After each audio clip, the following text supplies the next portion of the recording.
Welcome my channel and thanks for click my video. আবারও স্বাগতম নতুন ভিডিও টিউটোরিয়ালে।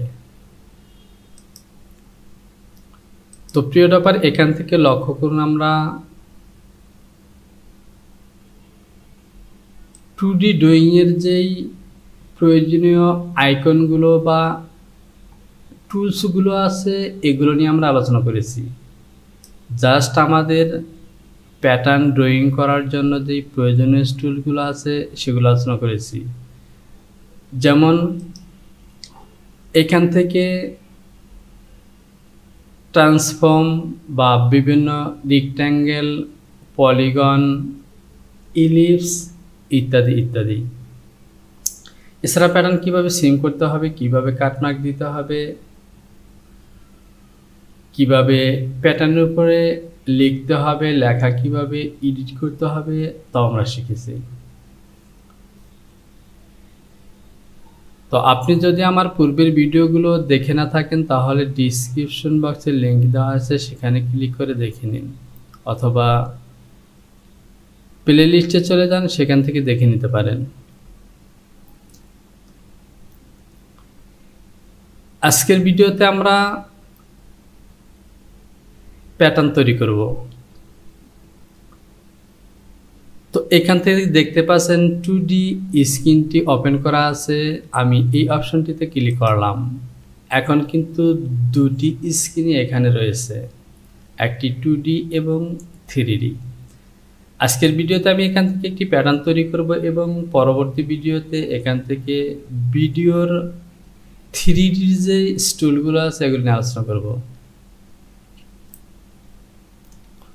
তো প্যাটার্ন তৈরি করার জন্য আমাকে একটি অ্যাভাটার নিতে হবে। আমি এখান থেকে একটি অ্যাভাটার নেব।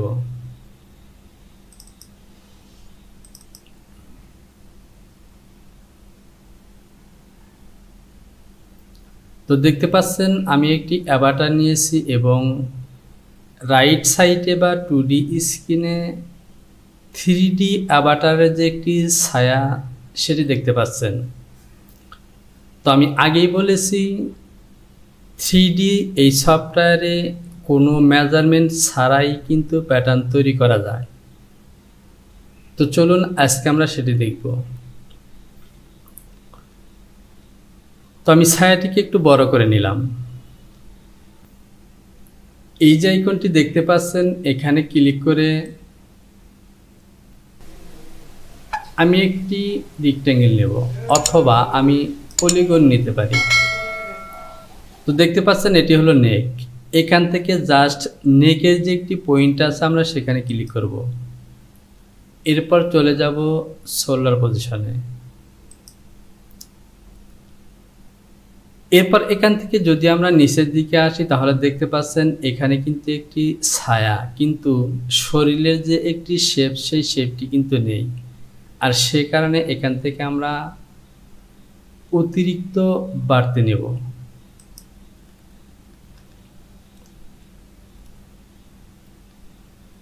এবার চলে আসি নিচের দিকে।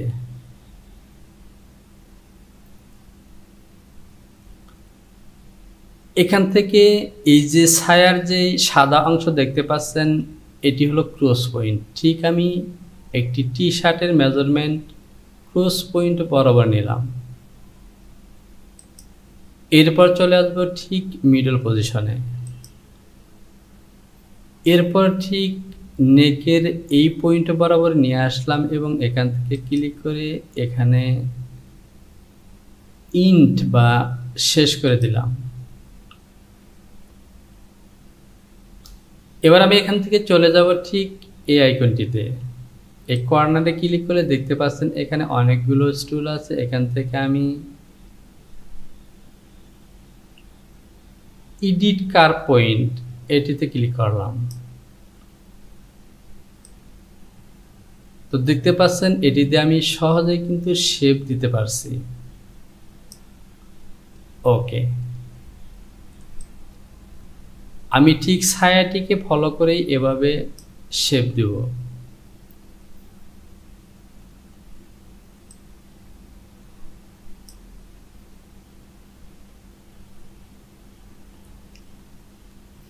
এখানে একটি পয়েন্ট নেই,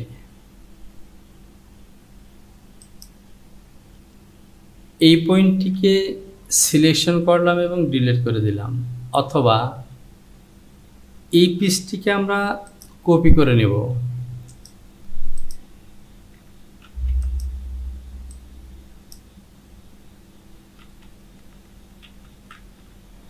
কপি করার জন্য জাস্ট Ctrl+C এবং Ctrl+V, তাহলে কপি হয়ে যাবে। এবার আমি এটিকে সিলেকশন করলাম এবং ডিলিট করে দিলাম।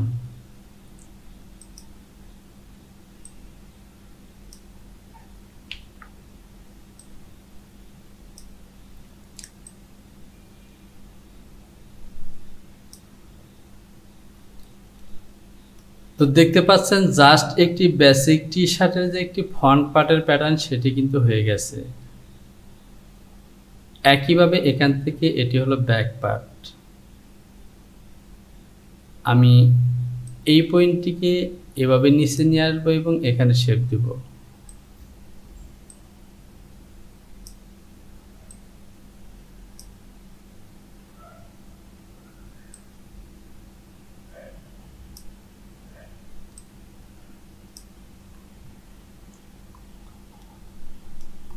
তাহলে দেখতে পাচ্ছেন আমাদের প্যাটার্নটি ওকে।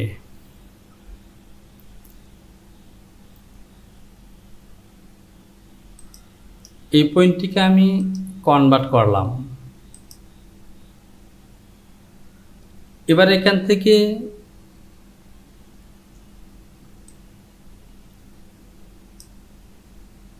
এডিট প্যাটার্ন সিলেকশন করলাম এবং এই লাইনটি সিলেকশন করে রাইট বাটন ক্লিক করব এবং এখান থেকে দেখতে পাচ্ছেন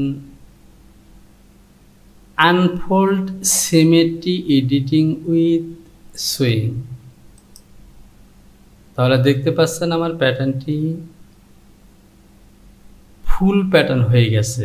একইভাবে এটি হলো ব্যাক।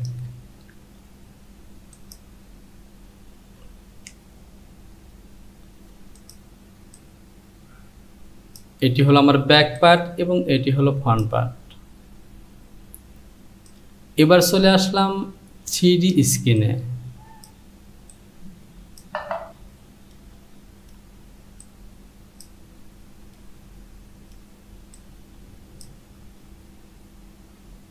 এখান থেকে দেখতে পাচ্ছেন 3D যে আইকনগুলো আছে, আমি এখান থেকে এটিকে সিলেকশন করলাম। আর সিলেকশন করার সঙ্গে সঙ্গে দেখতে পাচ্ছেন এখানে আমার পজিশন পয়েন্টগুলো অন হয়েছে। আমি ফ্রন্ট পার্টে ক্লিক করলাম এবং এখান থেকে ফ্রন্ট সাইডের এই মিডল পজিশনে ক্লিক করে দিলাম। তাহলে দেখতে পাচ্ছেন আমার প্যাটার্নটি কিন্তু চলে এসেছে।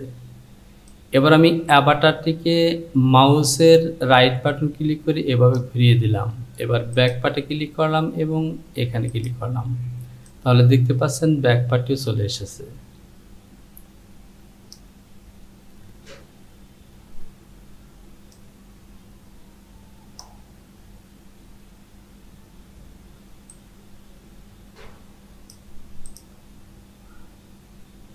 এবার আমি এখান থেকে চলে যাব ফ্রি সুইং। এ হলো ফ্রন্ট শোল্ডার, ক্লিক করলাম। এরপর চলে যাব এই ফোল্ডারে। তো এখান থেকে আমরা খেয়াল রাখবো, দেখতে পাচ্ছেন আমি যখন শোল্ডারের ডাউন কর্নারে মাউস নিয়ে আসলাম তখন কিন্তু এখানে ক্রস দেখাচ্ছে, আর যখন এই কর্নারে নিলাম তখন কিন্তু ওকে। বাস এইভাবে দেখে দেখে আমরা ক্লিক করব। তো দেখতে পাচ্ছেন আমার উভয় পাশ কিন্তু সুইং হয়ে গেছে, কারণ আমি প্যাটার্নটি তৈরি করেছি সিমেট্রি দিয়ে। এবার আমি এখান থেকে এই সাইড পজিশনে ক্লিক করলাম এবং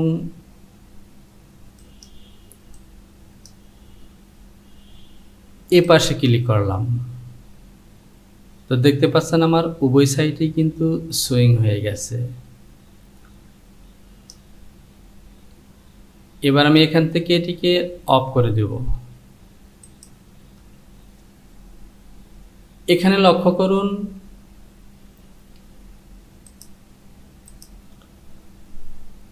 এই যে নিচের দিকে যে তীর চিহ্ন দেখতে পাচ্ছেন, অ্যারো চিহ্ন দেখতে পাচ্ছেন, এটি হলো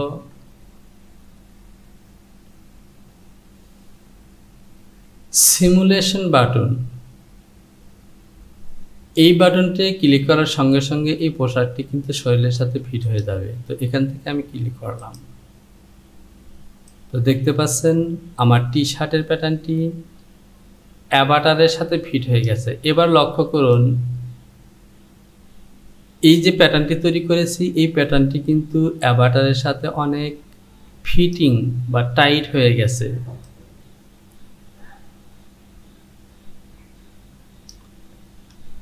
এখান থেকে আমাদেরকে প্যাটার্নটি বাড়াতে হবে। তো বাড়ানোর জন্য আমি এখান থেকে এই লাইনটিকে সিলেকশন করব এবং লেফট বাটন চেপে ধরে যদি এভাবে আমি টান দেই তাহলে দেখতে পাচ্ছেন আমার প্যাটার্নটি বৃদ্ধি পাচ্ছে। আমি রাইট বাটন ক্লিক করব এবং এখানে মান বসাবো। আমি এখানে বসাবো 2। ওকে, একইভাবে এটিকে সিলেকশন করব।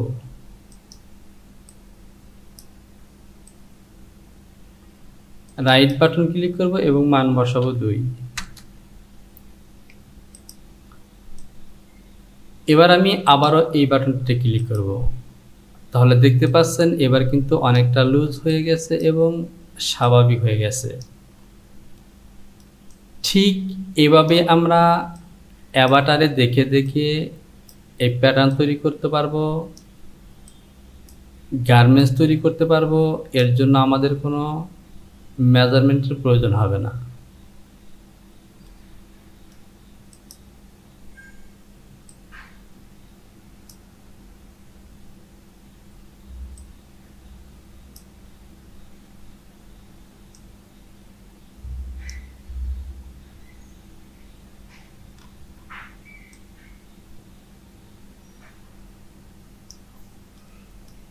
তো আমাদের ফ্রন্ট এবং ব্যাক পার্টের প্যাটার্ন হয়ে গেছে। এবার চলুন একটি স্লিপ তৈরি করি। স্লিপ তৈরি করার জন্য এখান থেকে আমরা এই মেজারমেন্টটি দেখে নিব। তো এখান থেকে দেখতে পাচ্ছেন 11.274। আমরা ক্যালকুলেটরটি অন করি। 11.274 11.274 প্লাস হবে, আমি এই লাইনটিতে যদি ক্লিক করি 11.274 অর্থাৎ দুটি এক হিসেবে আছে এবং একই মেজারমেন্ট। তাহলে এখান থেকে আমাদের মেজারমেন্ট হবে 11.274 ইন্টু 2 অর্থাৎ 22.5। আমি এখান থেকে এখান থেকে নয়, আমি এখান থেকে রেক্ট্যাঙ্গেল সিলেকশন করব।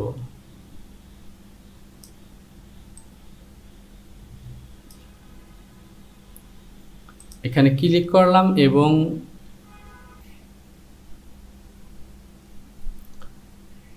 আমি উইথের করে এখানে টাইপ করব 11.274 আর নিচে লেন্থের করে টাইপ করব, হাইটের করে টাইপ করব 8।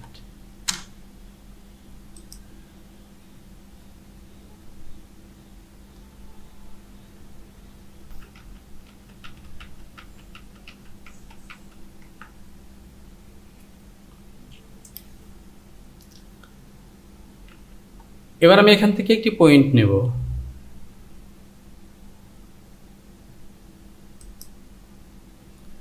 এই পয়েন্টটিকে সিলেকশন করব এবং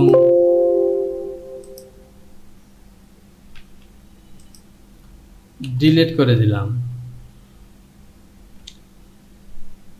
এবার আমি এখান থেকে কার্ভ দেব।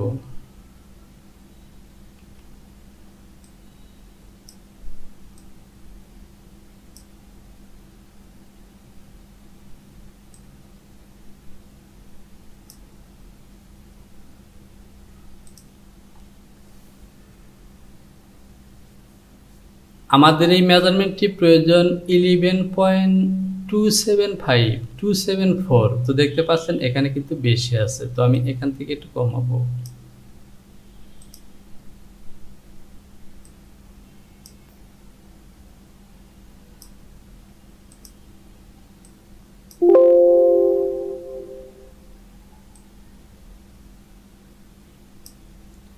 11.274 সেখানে 11.3 ওকে।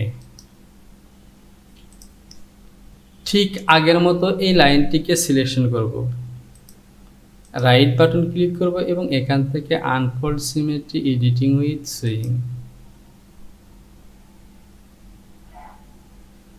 আমি প্যাটার্নটিকে কন্ট্রোল সি এবং ভি দিয়ে কপি করলাম। তো এভাবে নয়, আমি একটু ব্যাগে আসি।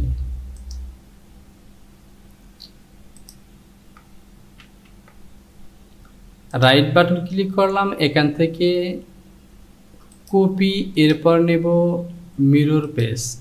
তাহলে দেখতে পাচ্ছেন বিপরীত হয়ে গেছে। আমি এখান থেকে পয়েন্টটিকে অন করলাম, এই স্লিপটিকে সিলেকশন করলাম এবং ঠিক এখানে দিয়ে দেব। এটিকে সিলেকশন করে এ পাশে।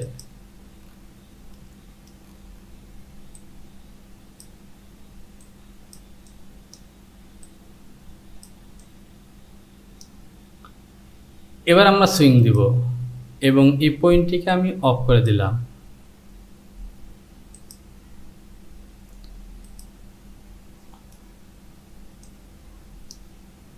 তো দেখতে পাচ্ছেন আমরা স্লিপ দুটিকে এভাবে পজিশন মতো সেটআপ করেছি। এবার আমরা জয়েন দিব। তো এখান থেকে লক্ষ্য করুন আমাদের এই ফ্রন্ট এবং ব্যাক পার্টে কিন্তু সিমেট্রি, কিন্তু স্লিপটি কিন্তু অন সাইডে সিমেট্রি নেই। সুতরাং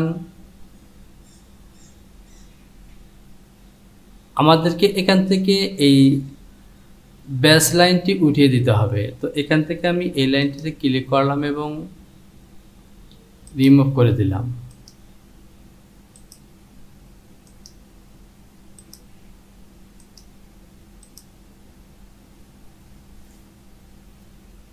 এবার আমরা জয়েন দেব।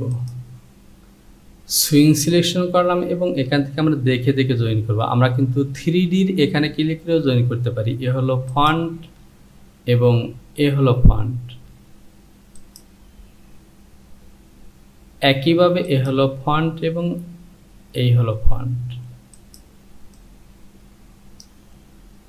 ব্যাকের সাথে ব্যাক এবং এই হলো ব্যাকের সাথে ব্যাক। এবার যদি আমরা এই বাটনটিতে ক্লিক করি তাহলে দেখতে পাচ্ছেন আমাদের স্লিপটি জয়েন হয়ে গেছে। সুইং সিলেকশন করলাম এবং স্লিপের সাইড,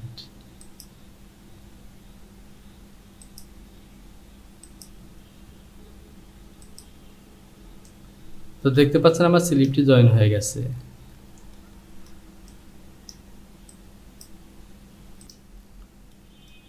তো প্রিয় টপার, আজকের ভিডিওতে আমরা মেজারমেন্ট ছাড়াই কিভাবে আমরা অ্যাভাটারের ছায়ার সাথে প্যাটার্ন তৈরি করতে পারি এবং বেসিকভাবে কিভাবে সুইং করতে পারি তা শিখলাম। এবং আজকের ভিডিওটিকে আমি এখানেই শেষ করব। আপনি যদি আমার চ্যানেলটিতে এখনও সাবস্ক্রাইব না করে থাকেন তাহলে সাবস্ক্রাইব করুন। পাশে থাকা অ্যালার্ম বেলটিকে বাজিয়ে দিন নতুন নতুন ভিডিওর নোটিফিকেশনগুলো সবার আগে পাওয়ার জন্য। শীঘ্রই চলে আসবো পরবর্তী টিউটোরিয়াল নিয়ে। সে পর্যন্ত ভালো থাকুন। সবার জন্য শুভকামনা। আসসালামু আলাইকুম।